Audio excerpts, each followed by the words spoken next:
Hello friends, welcome to my channel Botanical Studies. In this video, we will discuss about protein biosynthesis in prokaryotes and eukaryotes. The discussion will go through following points: introduction of protein, central dogma of protein biosynthesis, transcription, translation, and finally the difference between protein biosynthesis in prokaryotes and eukaryotes. Introduction of proteins. Proteins are organic nitrogenous compounds in which a large number of 20 different kinds of amino acids are joined together by peptide linkages to form long polypeptide chains. Different arrangements of amino acids in a polypeptide chains makes each protein unique. Proteins are fundamental constituents of protoplasm and building material of the cell. They take part in the structural and functional organization of the cell. Functional proteins like enzymes and hormones controls various cell metabolisms like biosynthesis, energy production, growth regulation, sensory and reproductive functions of the cell. Some proteins are the enzymes which act as a catalyst in most of the biochemical reactions. Even the gene expression is controlled by the enzymes. The replication of DNA and transcription of DNA is also controlled by the proteinaceous enzyme. Let us study the concept of central dogma of protein synthesis. Central dogma is the process in which the genetic information flows from DNA to RNA to make a functional product protein. The central dogma takes place in two different steps: transcription and translation. Transcription is the process by which the information is transferred from one strand of the DNA to RNA by the enzyme RNA polymerase. That is, the mRNA template is transcribed from DNA. Translation. It is the process by which the mRNA codes are translated into specific proteins. That is, in translation, the amino acids are linked together in a particular order based on the genetic code present on mRNA. Protein biosynthesis is the process of creating protein molecule in biological system. Protein biosynthesis involves various events like amino acid synthesis, transcription, translation, and post-translational events. Let us study the process of transcription in prokaryotes. For example, E. coli. Transcription is the copying of complementary messenger RNA strand on the DNA strand. The DNA strands unwinds and from one of the two strands of DNA, mRNA strand is formed. The nucleotides of mRNA are complementary to those of DNA strands. However, in mRNA, uracil replaces thymine of the DNA. As a result, the complementary pairing is AU and GC. Transcription requires a template, usually double-stranded DNA, ribonucleoside triphosphates, that is ATP, GTP, CTP, and UTP. The enzyme RNA polymerase and bivalent metal ions. RNA polymerase consists of coenzyme and subunits alpha alpha, beta beta, and gamma, and also sigma factor. The sigma factor initiates the transcription of mRNA on a DNA template, and the core enzyme continues transcription. The sigma factor and coenzymes join to form RNA polymerase. RNA polymerase attaches to the initiation site. DNA unwinds and core enzyme catalyzes synthesis of mRNA. Sigma factor dissociates from coenzyme. The RNA chain grows longer. The RNA synthesized in the 5' to 3' direction. The termination of chain growth at termination site by Rho factor. Let us discuss now the process of eukaryotic transcription. Transcription in eukaryotes occurs within the nucleus and mRNA moves out of the nucleus into the cytoplasm for translation. The initiation of mRNA synthesis by RNA polymerases present at the promoter site on the 5' side of the transcriptional start site. mRNA synthesis does not require a primer. mRNA synthesis occurs in the 5' to 3' direction. mRNA in eukaryotes is processed from the primary RNA transcript. A process is called as maturation. The basic mechanism of mRNA synthesis by these eukaryotic RNA polymerases can be divided into following phases. First, initiation phase. During initiation, RNA polymerases recognize a specific site on the DNA called as promoter site and then unwinds the DNA locally. Second, elongation phase. Enzyme helicase unwinds the DNA helix, allowing transcription to begin. RNA polymerase second now starts moving along the DNA template, synthesizing mRNA. mRNA synthesis occurs in the 5' to 3' direction with the RNA polymerases and formation of primary transcript, that is, the mRNA molecule made from a protein coding gene. Third, termination phase. Elongation of mRNA chain continues until termination occurs. The transcript is cleaved at an internal site before RNA polymerase second finishes transcribing. The eukaryotic primary mRNA are made up of two types of segments, non-coding introns and coding exons.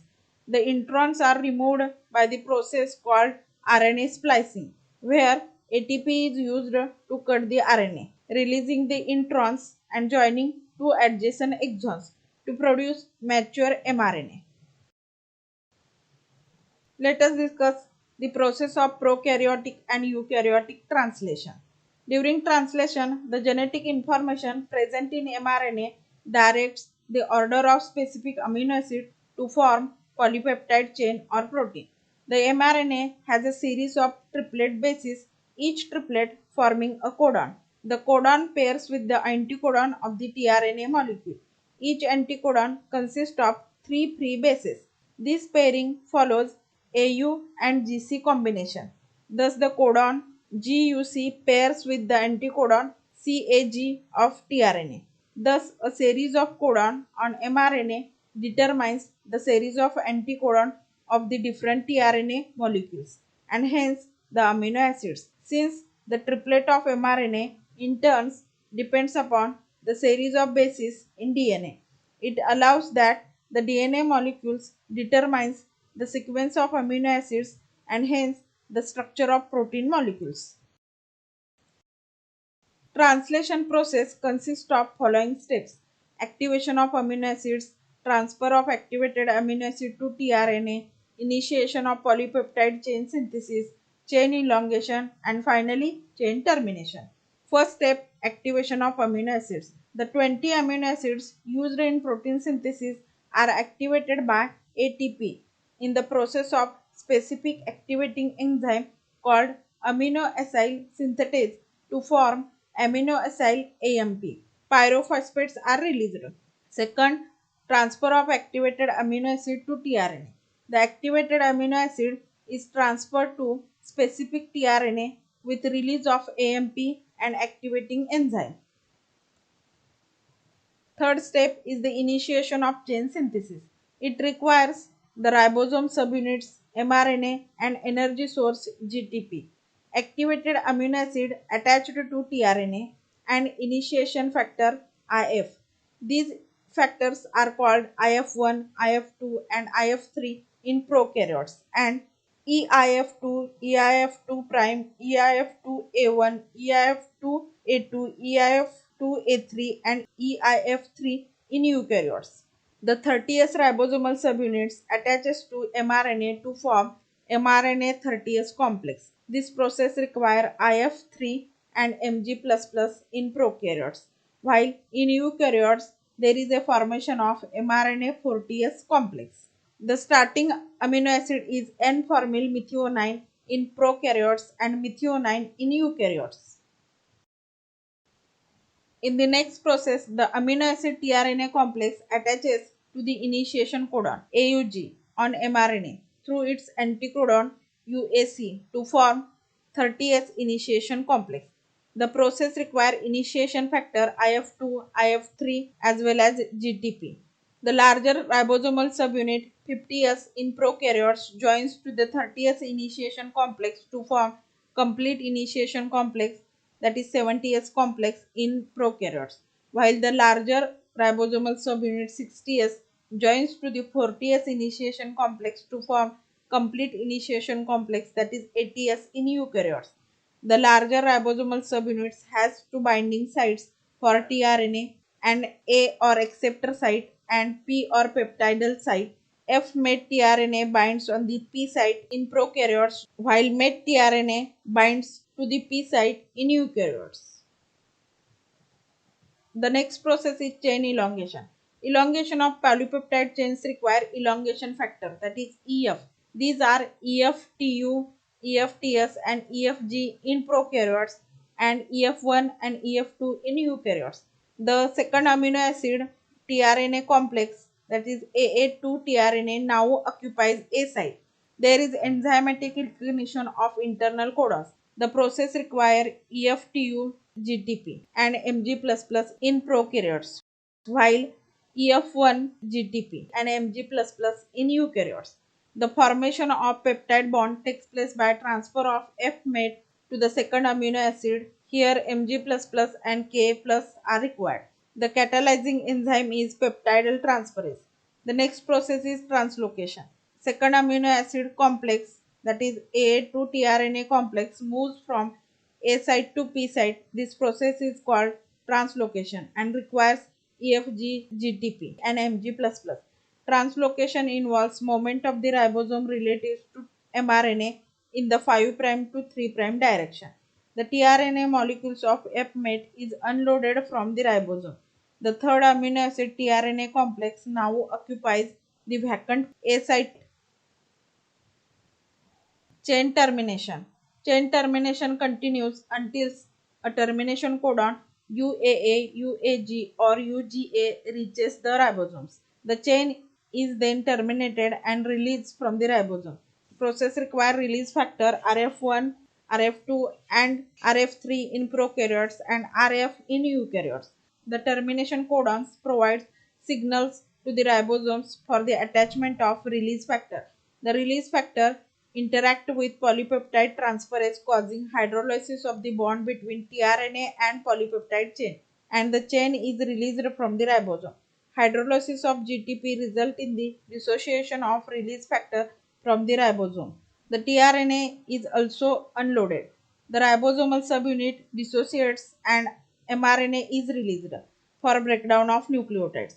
Processing of the polypeptide chain, that is cleavage of the formal residue or of methionine, takes place after release. In some cases, internal cleavage cuts the polypeptide chain into two or more pieces. Let us discuss now the post-translational modifications. Modification of folding of released polypeptides. The newly synthesized polypeptides is not always a functional protein. The newly released polypeptides may undergo various modifications. An enzyme deformylase removes the formyl group of first amino acid methionine.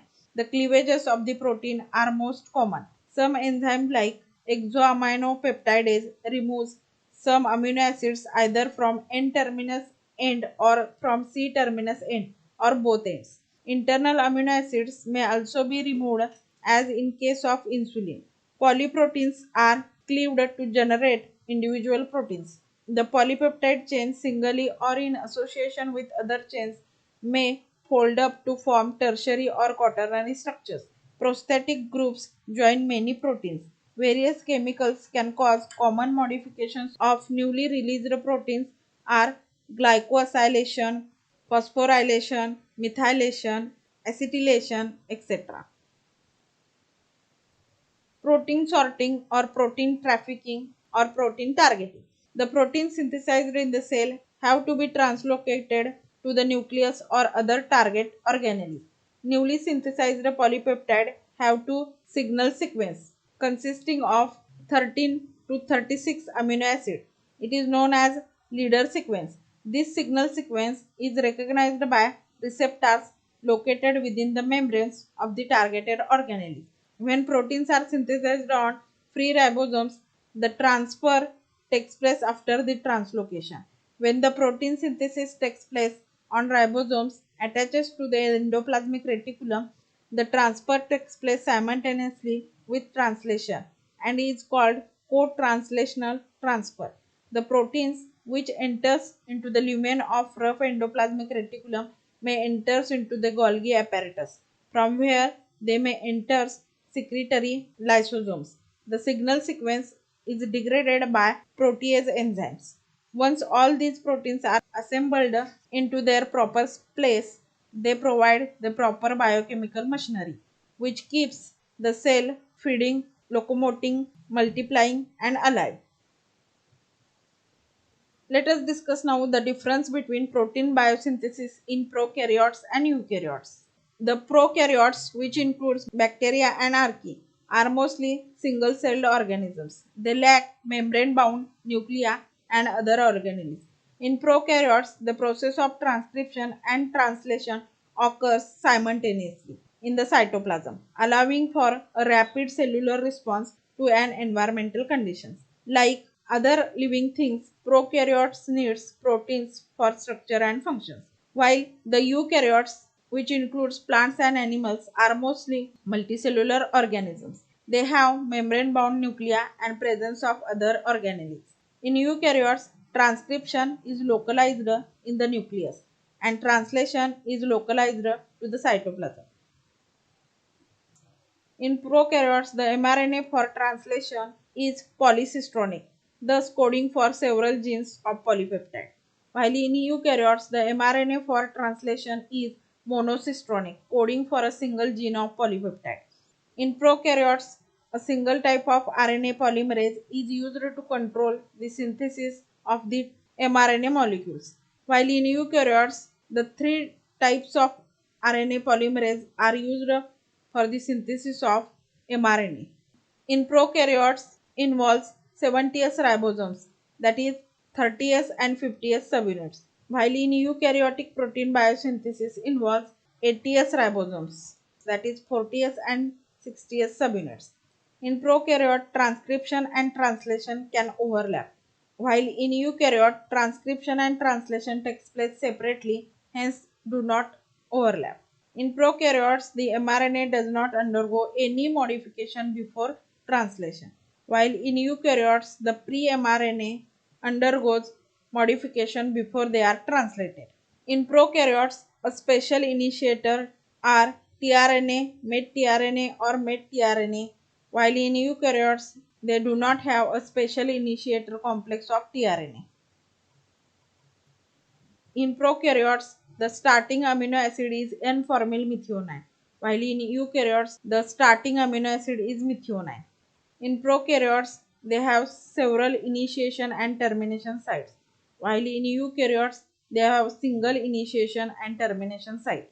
In prokaryotes, the ribosomal binding site on mRNA is the Shine-Dalgarno sequence that lies 10 nucleotides ahead of initiation codon, while in eukaryotes, the ribosomal binding site is Kozak sequence that is centered around a start codon.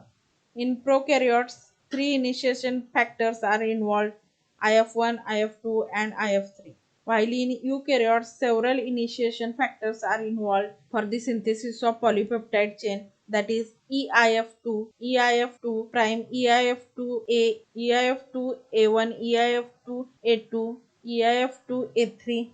In prokaryotes, there is a three chain elongation factors: EFTU, EFTS, and EFG. While in eukaryotes, there are two chain elongation factor EF1 and EF2. In prokaryotes, there are three release factor RF1, RF2, and RF3 for recognition of termination codon.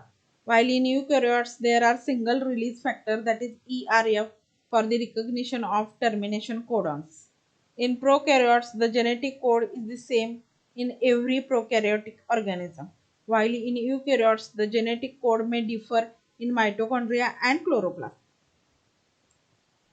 Finally, let us discuss the inhibitors of protein biosynthesis. There are many chemicals, both synthetic as well as those obtained from different sources like fungi, which binds to the components of translation machinery and arrest the translation process. Most of them are antibacterial agents or antibiotics that act exclusively on bacteria and are thus powerful tools in the hands of man to combat various infectious diseases. Most of antibiotics are inhibitors of translation machinery. Puramycin. It binds at A site on ribosome. This causes premature termination of polypeptide chain. Chiromycin. It inhibits the elongation factor EFTU. Fusidic acid. It inhibits the elongation factor EFG. Tetracycline. It attacks A site on ribosome and prevents the binding of amino acyl tRNA. Chloramphenicol. It blocks the peptidal transfer reaction. Erythromycin. It binds the polypeptide exit channel of ribosome, therefore blocks the exit of growing polypeptide chain, thus stop the translation process. Streptomycin and neomycin. These inhibits the binding of F-MET tRNA to the P site. Inhibitors in eukaryotes. Diphtheria toxins is a toxin produced by Corynebacterium diphtheria causes modification of eukaryotic elongation factor. So this is all about protein biosynthesis in